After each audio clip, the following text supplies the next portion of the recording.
This is Project 1, Kirchhoff's voltage law. This is circuit 1. I have a 9-volt power supply, a 1K ohm resistor, a 470 ohm resistor, and a 2.2K ohm resistor connected to ground. This is my schematic of circuit 1. Here is a 9-volt power supply, or the battery, connected with a voltmeter measuring a voltage of 8.42 volts. Next is a 1K ohm resistor with a voltage of 2.34 volts. Then we have a 470 ohm resistor with a voltage of 1.166 volts. And finally, we have a 2.2K ohm resistor with a voltage of 5.11 volts. These are my sample calculations. I use the formula V1 equals V2 plus V3 plus V4.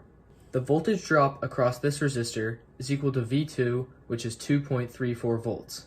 The voltage drop across this resistor is V3, or 1.166 volts. The voltage drop across this resistor is equal to V4, which is 5.11 volts. I put these into my sample calculations and added them together, which gave me 8.61, which isn't equal to 8.42. This is because of the loss of power from the battery over time. Therefore, the sum of the voltage drops is equal to the sum of the voltage of the power source. Here, I have circuit 2.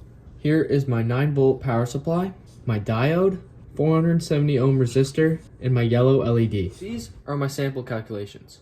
Like the other circuit, I use the same formula V1 equals V2 plus V3 plus V4. The voltage drop from this diode is equal to V2, or 0.7 volts. The voltage drop across this resistor is equal to V3, or 6.06 volts.